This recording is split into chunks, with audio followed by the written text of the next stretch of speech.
favorites who happen to be Golden Globe winners themselves. That's right, Hoda. Actress, producer, entrepreneur Sarah Jessica Parker and host of Peace of Mind on Facebook Watch, actress Taraji P. Henson. Okay, let's not keep the world waiting any longer. Ladies, take it away. Well, good morning, everybody. I'm very excited to share this information. So, Best Television Series, Musical or Comedy, Emily in Paris, The Flight Attendant, The Great, Schitt's Creek, Ted Lasso. Best Performance by an Actor in a Television Series Drama, Jason Bateman, Ozark, Josh O'Connor, The Crown, Bob Odenkirk, Better Call Saul, Al Pacino, Hunters, Matthew Rhys, Perry Mason. Best Performance by an Actress in a Limited Series, Anthology Series, or a Motion Picture made for television.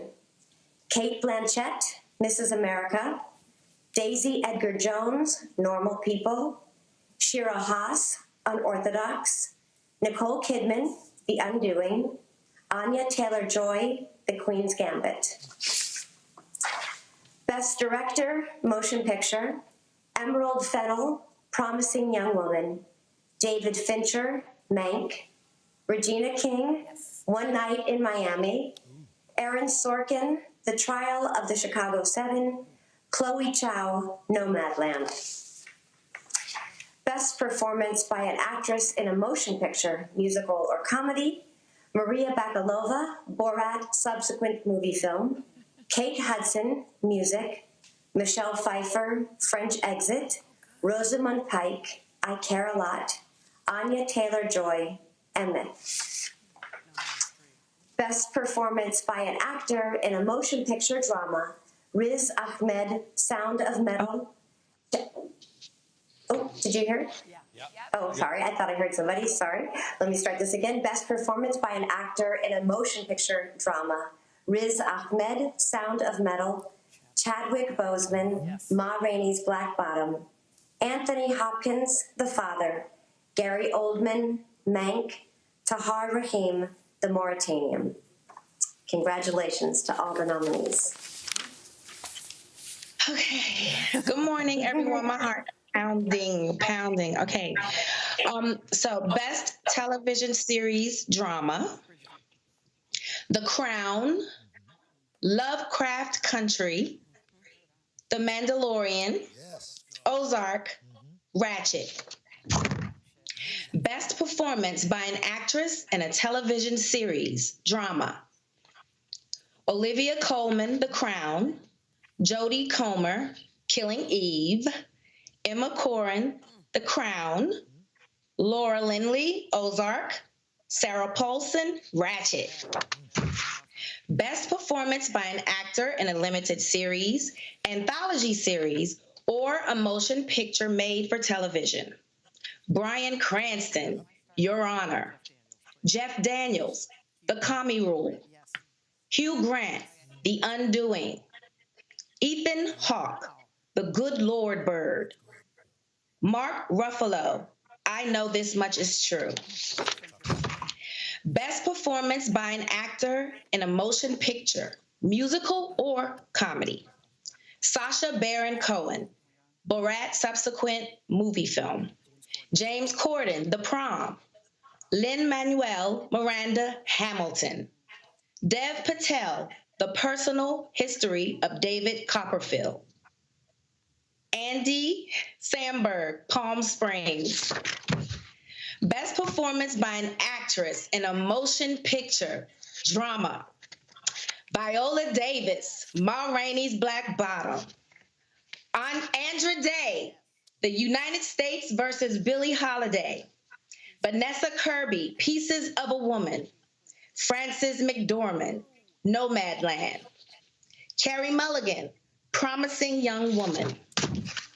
Best Motion Picture Drama, The Father, Mank, Nomadland, Promising Young Woman, The Trial of the Chicago 7. Woo, congratulations, everyone. All right. Congratulations. Woo. Well done. Nicely done, ladies. Thanks, ladies. Good job. We'll see you for the Golden Pressure. Globe. Oh my God, I'm sweating. You did good.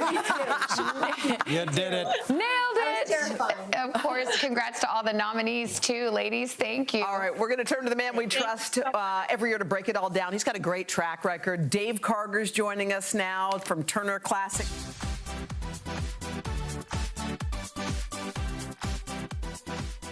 Good morning, everybody. I am Justin Sylvester, live here in Los Angeles. As you can see, I am overdressed because I am excited this morning. We're celebrating the best in TV and film, and we just heard the first 12 Golden Globe nominations from our friends at the Today Show, and there's a lot more where that came from, so stick around. Taraji P. Henson and Sarah Jessica Parker will be joining us live again to announce even more nominees. But before that happens, let me welcome Jacqueline Coley, an editor at Rotten Tomatoes, to break down what we heard so far, because there are some huge names and some huge titles in this situation. Let me ask you a question. Was there anything that stood out the most? I would say the one thing that stood out the most, but maybe not surprisingly, was Promising Young Woman. For Emerald Fennell on her debut feature to get that director nomination, one of the few women, this marks the first time that the Hollywood Foreign Press has had two directors contest in the same year. Also, the fact that this was a film that I think folks maybe were going to be divisive on, but it's one of those ones that the Hollywood Foreign Press clearly liked. I'm not gonna lie, I had to watch Promising Young Woman twice. It was so intense Yes. that I thought, oh my God, did I miss something? Because there were so many twists and turns, and Carey Mulligan really going there. Yes, and adding into her Best Actress nomination, that is simply incredible for her. But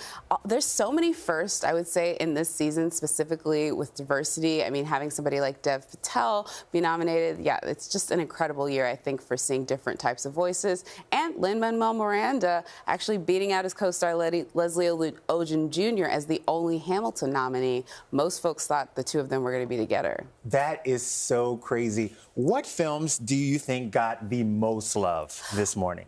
As I said, Promising Young Woman did very well. Trial of Chicago 7, that's the Aaron Sorkin piece about the Democratic Convention riot and those that were accused of being a part of that. Also, Audra Day is one that Billie Holiday was a film that came in a little bit late in the season, along with Judas and the Black Messiah and sort of Malcolm and Marie. And this one, I think, is one definitely to mark for Best Actress, which she was very much outside the conversation up until this morning. And by the way, brought so much soul and so much life to that role. Yes. It is unbelievable. Can you explain to me what the cutoff was for Golden Globes? Yeah, so the Golden Globes eligibility period was a little bit different than it is in typical year. It was extended to sort of, I would say, alongside with the Academies. However, their ceremony is going to be on the 24th, so voting just ended last week. Meanwhile, where the Oscars voting is going to continue all the way into the mid part of February. Wow. I have to talk about two shows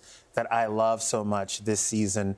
Schitt's Creek going up against The Great, which was, I find, one of the best shows made in 2020. And we watched a lot of TV in 2020.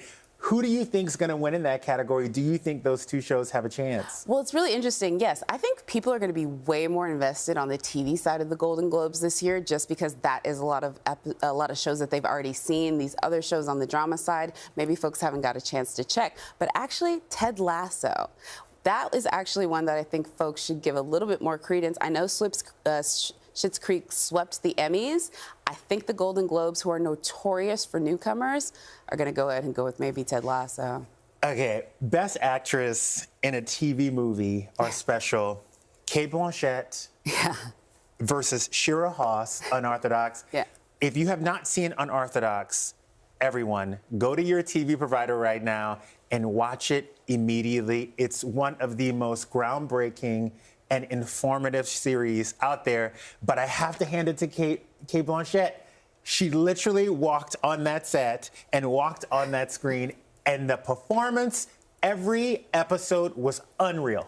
I, as someone who's a little bit younger than the time period of the person that she was actually playing, you know, a very vocal anti-ERA activist. However, going back in it and looking at archival footage, you can see that Kate Blanchett does exactly what Kate Blanchett does, which is that she goes wholeheartedly in every single role.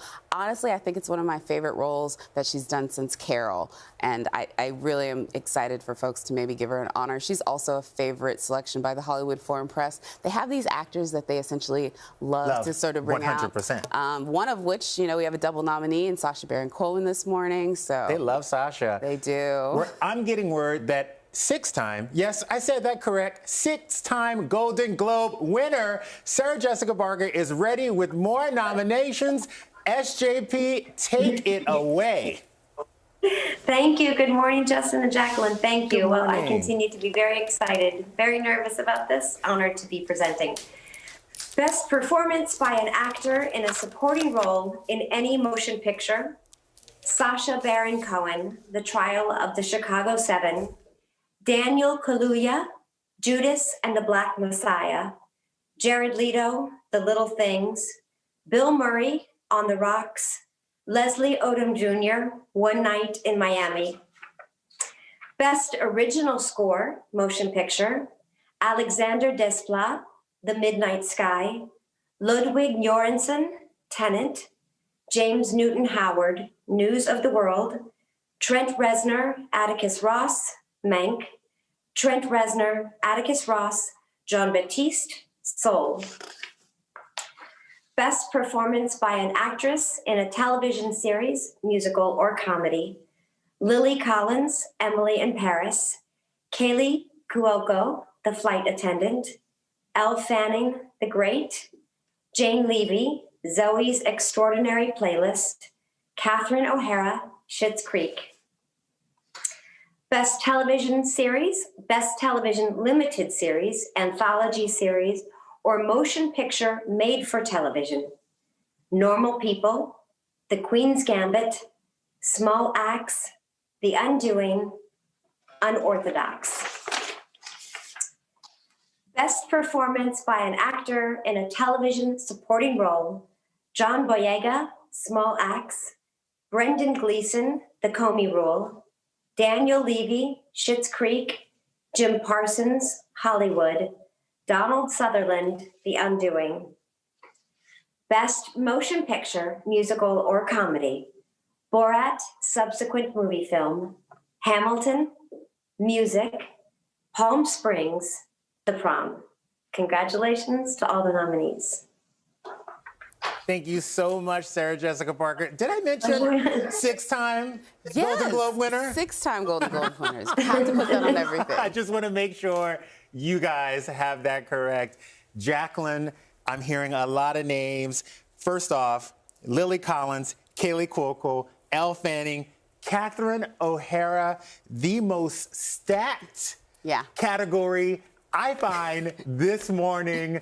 What are you predicting out of this? This is what's so great, especially with a show like The Flight Attendant that I don't know if a lot of people saw. This is a great turn the page for Kaylee Cuoco. Again, the Golden Globes are notorious about newcomers. I love that she made it in on this one. And yeah, of course, Catherine O'Hara with Schitt's Creek. It took, I would say, both the Television Academy and the Golden Globes to realize the amazingness of this show. Yes. But in their swan song, so glad to see they're getting their recognition. I think you are so right that Kaylee Cuoco might give this award. It gives me the Rachel Brosnahan feeling where, like, everybody was so shocked at what they did on screen, because when I first saw The Flight Attendant, I thought it was going to be some cheesy moment about the flights and, you know, this woman having affairs. And when you start to unravel this mystery, it felt like the first time in a very long time I couldn't wait for Sunday to come in order to see the next episode. And I was mad when they didn't give me another one. This is definitely a page turner. But Elle Fanning in The Great, if you guys have not seen The Great, this is one of Hulu's best shows. This is their crown jewel, and she brings it every single episode. Yes, and her age is what's incredible about it. Yes, she's got probably over a decade now in Hollywood, but she's barely out of her, I think, mid-20s at this point. So getting an honor like this so early in her time, absolutely incredible for her. And if you haven't seen The Great, she's got a great co-star in Nicholas Hoult, who I don't know where we are at that point, but I'd love to hear his name. They're like the original Bridgerton. Yes. Right? They're like Bridgerton without Shonda Rhimes casting it, in which case she just decides to throw everything about the window. Some people who have read the book since the series became such a phenomenon were surprised to learn, oh no, that was all Chandra. She's the one that cast the film this way, or cast the show this way, and I think that's what really adds the vibrance to it, and why I think we might hear its name called a few times. What do you think the toughest category will be on Golden Globes night? I'm thinking Best Actress Drama is going to definitely be one where we're going to have a lot of folks sort of like duking it out. I mean, yeah, that one has so much pedigree. Talking about Frances McDormand, you're talking about Carey Mulligan. I don't envy that decision, if you will. The one I don't want to see, because I'm scared, I have so many contenders in one category. The fight between Normal People, The Undoing, Queen's Gambit, and Unorthodox is going to be so hardcore. Yeah. I am scared for everyone involved. And each one of them have their own particular thing that I think gears them towards the Hollywood Foreign Press. Obviously, The Undoing with, you know, top-notch acting categories in that one. Also, The Orthodox, first newcomer. And then the Anya Taylor-Joy aspect of it, she also had a great film category this year. And they love it when they can have nominees that could potentially go across between the film and the television show. So these are things that all work in their favor as far as the history of the Hollywood Foreign Press, but we'll see what happens. Either way, I have a feeling that Anya Taylor-Joy is going to be one that fans are very much behind. It is one of the most popular pieces of content on Rotten Tomatoes right now. I have to say, the Hollywood Foreign Press really does make my job a little bit harder because you can never give a front runner. There's never a clear choice for a front runner. There's always diverse moments in these categories. There's always something that everybody may have seen, and there's always something that everybody should have seen in the situation.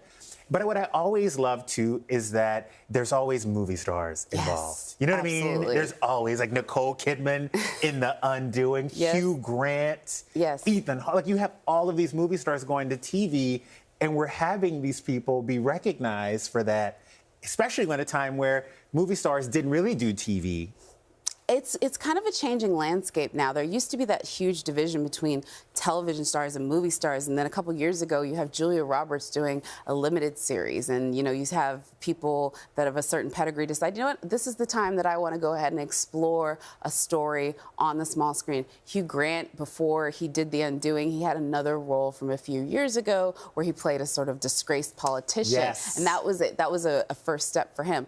I like, especially now, as we've seen the lines blurred between streaming, theatrical, what's considered a television film versus what's considered a movie that was maybe just sent to VOD. That is confusing. I know. It's so confusing. But what it means is I think they're recognizing that when it comes to content, audiences don't always make that distinction. And so they just want to try and honor the best of what's out there. Yeah. I talked to an actor who's actually nominated today, and he was a movie star and went into TV. And he said the reason why he did the limited series was because the schedule is great and because these streaming services are now pushing the boundary and you can't tell what's a film and what's a limited series because the subject matter is so strong and so out there, and they're willing to put it all on the line. Absolutely. Look at a show like The Watchmen. That was a complete departure on anything that we had seen, not only for a comic book show, but really for just an HBO series that was both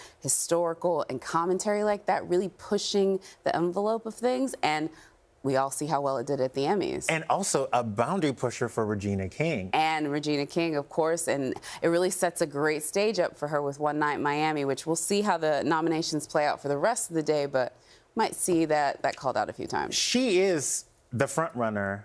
Yes. If there was a front runner. If there was a front runner. When it comes to these categories, because One Night in Miami is honestly one of the most beautifully shot films out there. And I will say, I have to give props to Vanessa Kirby before I go into One Night in Miami, because I know we're about to spend about 5 minutes on One Night in Miami. Vanessa Kirby in Pieces of a Woman, the emotion, the research, the mindset that this woman must have put herself in for such a dramatic and tolling role. Yes. I don't know how you did it, Vanessa, but I am so happy that the Hollywood Foreign Press has thought the same thing that was on my mind. And for folks like us who saw her maybe for the first time in the Split, which was the M. Night Shyamalan movie from a few years ago with James McAvoy, I remember saying, because I actually got to see that on one of the very first showings ever, that girl is going to be a star, and it just keeps proving right after that. I mean, she also did Emma, which was a great thing for Focus, and her portrayal in that, I think, was incredible considering how many other women have played Emma before, including Gwyneth Paltrow in a very iconic version just a few years ago. So I'm really excited to see what she has to have next. She likes to do both independent film and more commercial things. I like that she's not scared of money. Yeah. Because you know, like sometimes you get actors who are scared of the fame and scared of success and scared of the money. Like, grab the bag, girl. You could do both. But she was in Hobbs and Shaw. Yeah, she was in was that Vanessa Kirby though for Hobbs and Shaw? No, what was she was in a big one. No, there was something she was in. It was a big Universal. Yes, a big Universal. Oh, that was Split. She Split. That's the one with M. Night Shyamalan. Yes, that's the big Universal film that I sort of like launched her onto that. She also did horror movies like The Witch. And yeah, she's just an actress that I think folks should keep an eye on. Bringing it to Vanessa Kirby, however, she's someone that folks recognized from The Crown when she played Prince Margaret, but what she does in Pieces of a Woman, I think, makes people understand this is not just, you know, maybe a secondary character on a limited series that you like. This woman is going to be a force to reckon with, and the Pieces of Woman is probably one of the most intense female actor performances that you'll see this year. A lot of the other ones are more subtle, like Frances McDormand in Nomadland, but hers, she goes all out. Regina King, I'm going to dedicate this segment to you because I feel like Regina King is the Princess Diana of TV and film. Everyone loves her. I feel like from being in the industry for 3-4 decades, this woman has never opened a door that didn't remain open for other people behind her and also for herself. I think when you look at Regina King, we always hand her that gold statuette because she always shows up. She's always grateful, but she's always giving us a performance that cannot be paralleled. What is your take on One Night in Miami? One Night in Miami, what's so incredible about Regina King is she has had years as a director on television, directing shows like Insecure and Scandal. And so making this her feature directorial debut with a script by Kent Powers, who also wrote the script for Soul, I think it's such a great launching pad for her. And I actually spoke to her right before she was getting ready to take a plane to go start making the first shots of One Night in Miami, and you could just tell from her, it was nothing more than just fearlessness. The same way that she approached her Oscar run for If Beale Street Could Talk. And just looking at her career, I love that I feel this is where we're just starting to see all of the possibilities of what Regina King can do. And this is a woman we've been seeing since 227. It's like poetic justice. Can we talk about how Regina King has been such a Jerry Maguire, a huge force as far as black female representation on screen, and taking it to this director's chair, I just expect great things. 100%. And I think it's very interesting when you watch One Night in Miami, we're talking about a story that surrounds 4 strong black men, and having a woman come in there and give her perspective for an audience and for the world to view is so interesting because you can tell where the nurturing came through in the directing. Because I feel like if you would have watched this movie from a male gaze, it would have been a totally different story. It would have been good and powerful, but I feel like it's grounded. Yeah.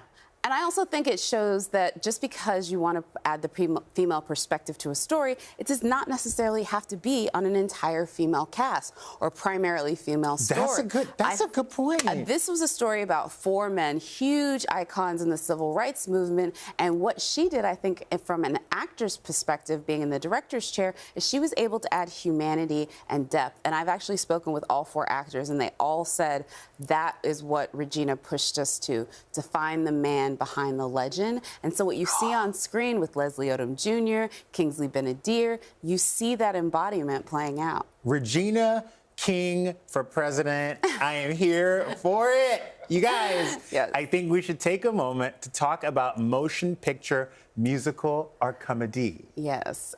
Motion picture musical comedy is always an interesting category when we're talking about sort of, how do I put this? The fact that not every single one of those films is going to be able to translate over into what they consider the Academy Awards. So this is really like the highest honor that they can kind of get. And we've seen some incredible things. You know, Awkwafina winning last year for The Farewell. Yes. That was the very first Asian female to sort of lift up that award. And I think things like that are possible by this offshoot of the comedy category that the Hollywood Foreign Press does. And there's been some incredible comedies this year. You have everything from, you know, Palm Springs to 40-Year-Old Virgin. There's so many different films that I think are out there right now that are both compelling, entertaining, have a lot of heart, and they're hilarious. What I love about the Hollywood Foreign Press is I feel like sometimes movies that make a lot of money Yes. and that have, you know, a wide audience normally don't get the recognition that they deserve. I feel like the Oscars likes, if you didn't make a lot of money, if you took a pay cut, we're gonna nominate this photo, 10 people have seen it.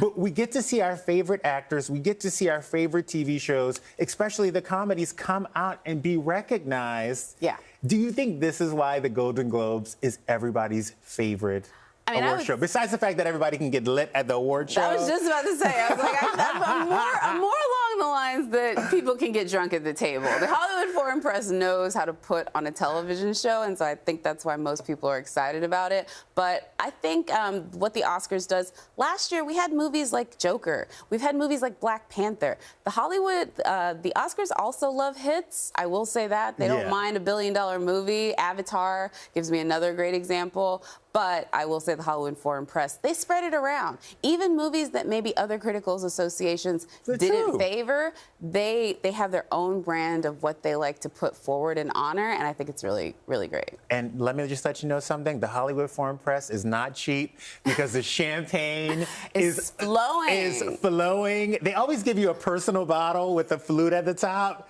because they want those moments. And yeah, there's the stars in the room. Let's talk about it. Beyonce, I'll never forget Reese Witherspoon saying she thought that Beyonce was at her table, and she was like, I was looking around for her, I couldn't see her, and then all of a sudden she appeared like Mary Poppins, and it was like a very covert moment because the stars are as big of a fangirl in that room as anyone else. Daniel Kaluuya, when I interviewed him a couple years ago, talked about hugging Oprah was one of the best hugs he ever had, and he had that at the Golden Globes. Well, let's talk to somebody who has been there a time or two and even took one home herself. Please welcome Miss Taraji P. Henson. We're going to hear more nominations from her. Taraji, how are you?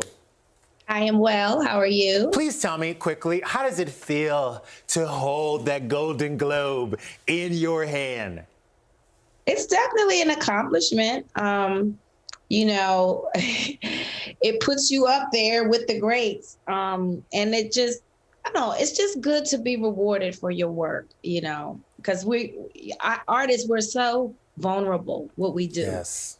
We get criticized, critiqued, you know, and it just feels good when your efforts are celebrated. Well, I am predicting many more of those gold statuettes in your future, but let's hear more nominees for this year's Golden Globes. Can I tell you that I'm so nervous because it's just, I feel the angst from my peers out there that are waiting to hear their names. So good luck, everybody. And here we go. Best performance by an actress in a supporting role in any motion picture. Glenn Close, Hillbilly Elegy. Olivia Colman, The Father. Jodie Foster, The Mauritanian. Sorry. Amanda Seyfried, Mank. Helena Zengel, News of the World. Best Motion Picture, Foreign Language. Another Round, Denmark. La Llorona, Guatemala, France. The Life Ahead, Italy. Minari, USA. Two of Us, France, USA. Best Screenplay, Motion Picture. Emerald Fennell, Promising Young Woman. Jack Fincher, Mank. Aaron Sorkin, The Trial of the Chicago 7. Florina Zeller, Christopher Hampton, The Father. Chloe Chow, Nomadland. Best Performance by an Actor in Television Series, Musical or Comedy. Don Cheadle, Black Monday. Nicholas Hoult, The Great. Eugene Levy, Schitt's Creek. Jason Sudeikis, Ted Lasso. Rami Youssef, Rami. Best Performance by an Actress in a Television Supporting Role. Gillian Anderson, The Crown. Helena Bonham Carter, The Crown. Julia Garner, Ozark. Annie Murphy, Schitt's Creek. Cynthia Nixon, Ratchet. Best Original Song, Motion Picture. Fight for You, Judas and the Black Messiah. Hear My Voice, The Trial of the Chicago 7. EOC Scene, The Life Ahead. Speak Now, One Night in Miami. Tigress and Tweed, The United States versus Billie Holiday. Best Motion Picture, Animated. The Croods, A New Age. Onward, Over the Moon, Soul, and Wolfwalkers. I hope everyone is happy. You survived, Taraji. I think everybody It is the most happy. nerve-wracking thing to do, as you know, being on both. You know, I've been on this side before, and like the nerves that I have, like reading this, it's just. I don't know. I saw you in Hustle and Flow. I've seen you in the Body video. I have seen you really come through in roles. How are you nervous to announce names this morning? Because I just know the weight of it. And I just know, you know, my peers are out there, you know, their team, their agents, their publicists, everybody's worked really hard for this moment. And so I feel all of that. For sure. Well, you killed it. You took us home, and we love you for it. Thank you so much. Thank you so much. Have a good morning. Bye. Good luck, everyone. Stay safe. Thank you.